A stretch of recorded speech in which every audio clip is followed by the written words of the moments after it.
memberitakan Injil.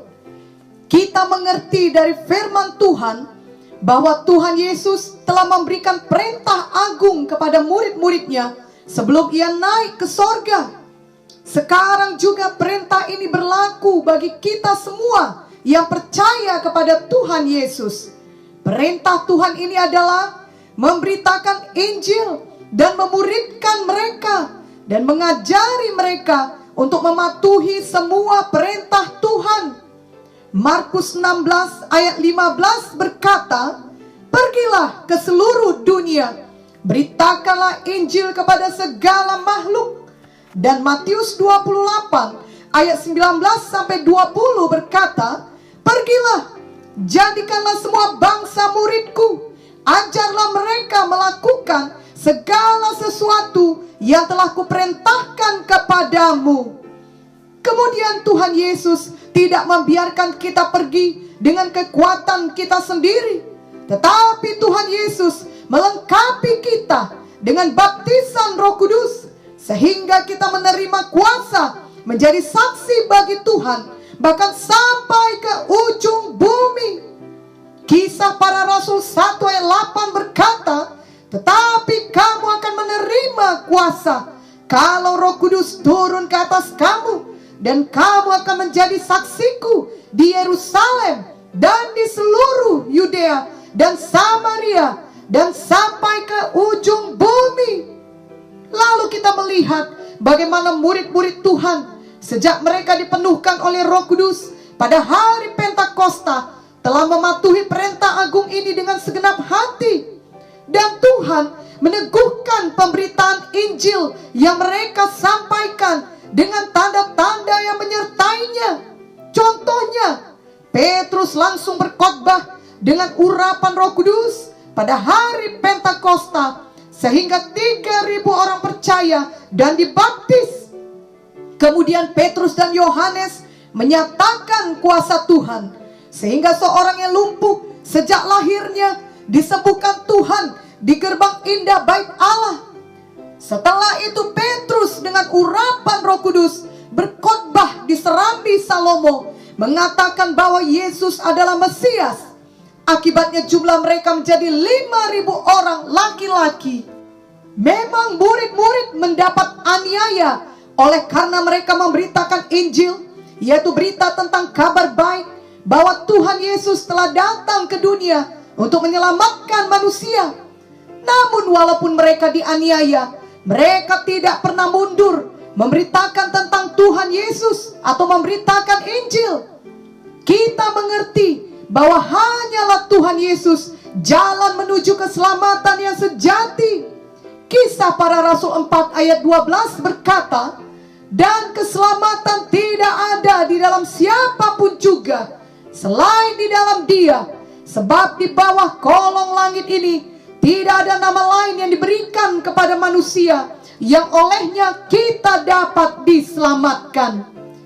Juga Tuhan Yesus sendiri berkata dalam Yohanes 14 ayat 6, kata Yesus kepadanya, "Akulah jalan dan kebenaran dan hidup. Tidak ada seorang pun yang datang kepada Bapa kalau tidak melalui Aku." Itu sebabnya sebagaimana murid-murid Tuhan atau rasul-rasul tidak dapat dihentikan dalam memberitakan Injil, biarlah kita juga tidak pernah berhenti dalam memberitakan Injil. Roh Kudus yang memenuhi murid-murid pada zaman itu adalah Roh Kudus yang sama yang juga memenuhkan kita pada masa sekarang ini. Orang-orang yang belum pernah mendengar tentang Tuhan Yesus perlu mendengarkan Injil agar mereka dapat menjadi percaya dan berseru kepada Tuhan dan diselamatkan. Sebagai anak-anak Tuhan, kitalah yang telah diutus Tuhan untuk memberitakan Injil tersebut. Kitalah yang harus memberitakan kabar baik itu dimanapun Tuhan menempatkan kita. Roma 10 ayat 13 sampai 15 berkata, "Sebab barang siapa yang berseru kepada nama Tuhan akan diselamatkan. Tapi bagaimana mereka dapat berseru kepadanya jika mereka tidak percaya kepada Dia? Bagaimana mereka dapat percaya kepada Dia jika mereka tidak mendengar tentang Dia? Bagaimana mereka mendengar tentang Dia jika tidak ada yang memberitakannya? Dan bagaimana mereka dapat memberitakannya jika mereka tidak diutus? Seperti ada tertulis betapa indahnya kedatangan mereka yang membawa kabar baik. Masih banyak orang belum pernah mendengar ataupun belum menyadari bahwa Tuhan Yesus sudah mati bagi mereka untuk menebus dosa mereka. Mereka tidak tahu bahwa Tuhan Yesus sangat mengasihi mereka.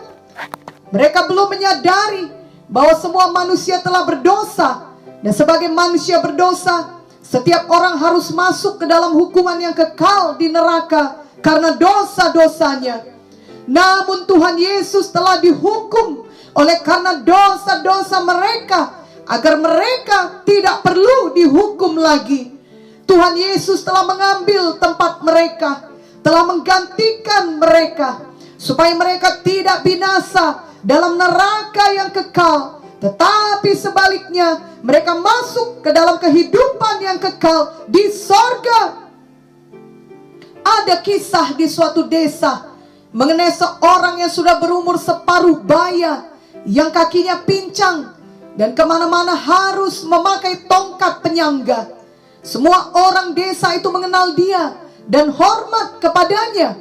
Tetapi pernah terjadi beberapa orang keluarga baru pindah ke desa itu, dan mereka memiliki anak-anak yang nakal kelakuannya. Anak-anak ini sangat suka mengganggu orang-orang yang lewat, tidak terkecuali orang yang pincang tersebut.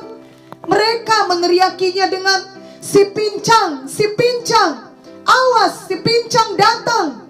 Mereka mengikuti kemana ia berjalan, bahkan meniru-niru caranya berjalan yang pincang, sambil tertawa-tawa dan mengejeknya. Orang yang pincang itu diam saja, bahkan ia tidak marah sama sekali.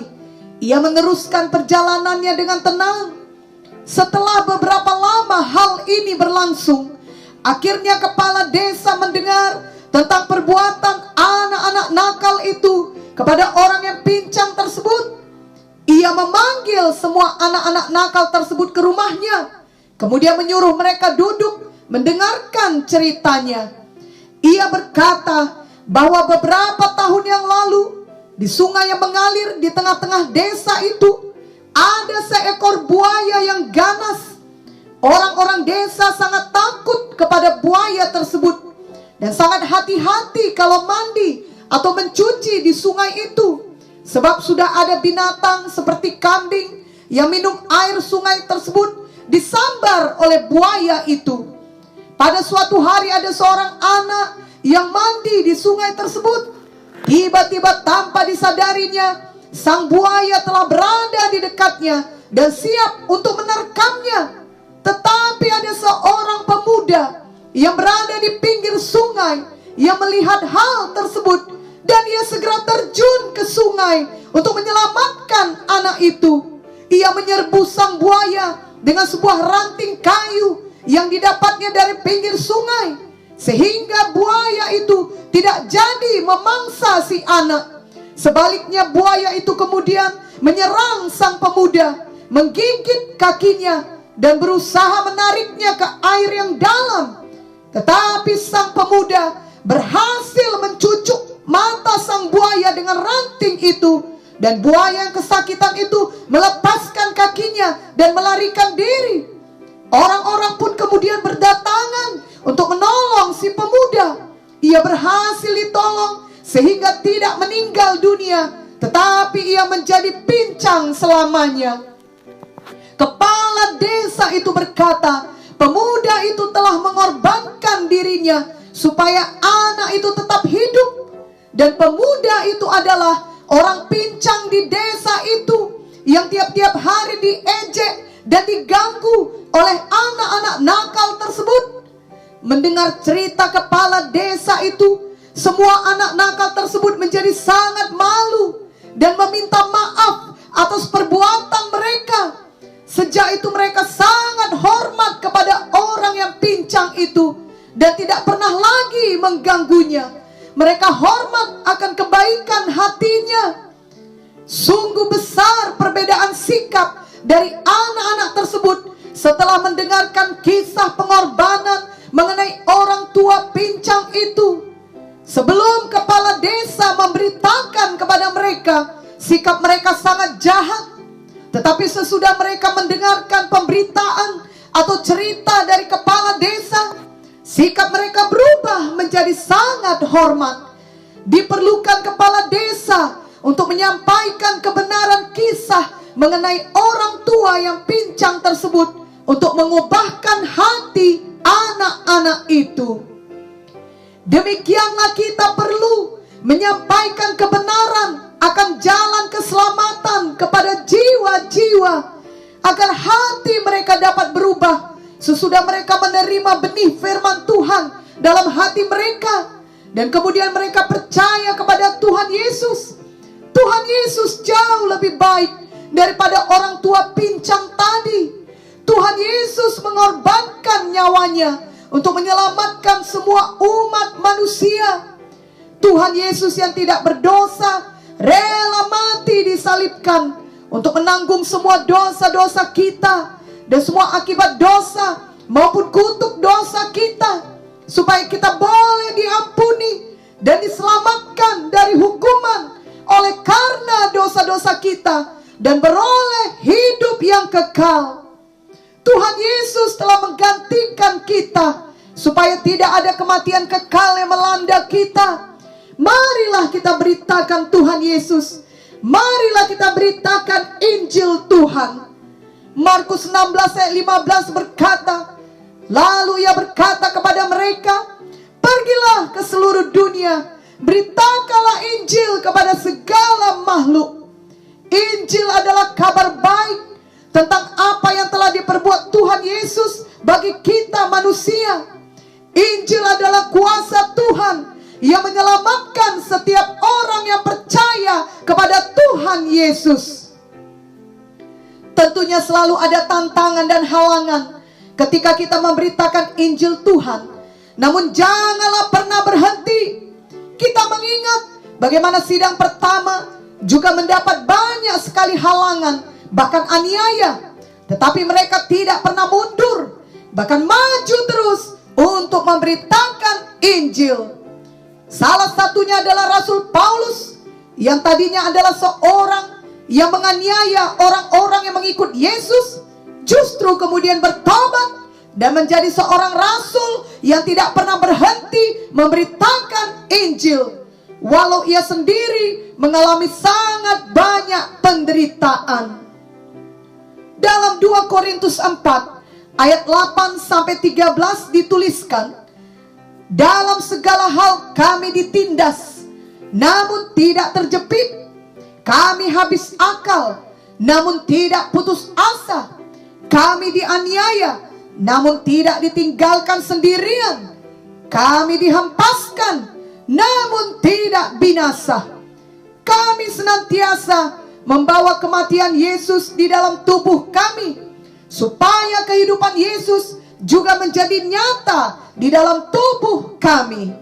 Sebab kami yang masih hidup ini terus-menerus diserahkan kepada maut karena Yesus, supaya juga hidup Yesus menjadi nyata di dalam tubuh kami yang fana ini. Maka demikianlah maut giat di dalam diri kami dan hidup giat di dalam kamu. Namun karena kami memiliki roh iman yang sama, seperti ada tertulis, aku percaya, sebab itu aku berkata-kata. Maka kami juga percaya, dan sebab itu kami juga berkata-kata. Ketika banyak tantangan dalam memberitakan Injil, kiranya kita mengingatkan diri kita akan ayat-ayat firman di atas yang telah dituliskan Paulus, yaitu apa yang telah dialaminya sendiri. Roh Kudus yang sama yang memampukan Paulus adalah Roh Kudus yang sama yang memampukan kita pada masa sekarang ini. Mungkin karena pandemi COVID-19 ini, Kita sudah tidak lagi memberitakan Injil seperti sebelumnya, oleh karena banyaknya pergumulan yang kita hadapi. Atau mungkin saja sebelum pun pandemi ini datang, kita sebenarnya sudah tidak begitu peduli untuk memberitakan Injil. Kita lebih fokus untuk kehidupan kita masing-masing. Kiranya mulai hari ini semuanya kita menyadari bahwa Tuhan memanggil kita semua untuk menjadi pemberita Injil. Siapapun kita, berapapun usia kita, dimanapun kita berada, apapun latar belakang kita atau pekerjaan kita, itu semua tidak ada yang kebetulan. Kita semua adalah anak-anak Tuhan yang dapat dipakai Tuhan untuk memberitakan Injil kepada seseorang yang berada di dalam jangkauan kita.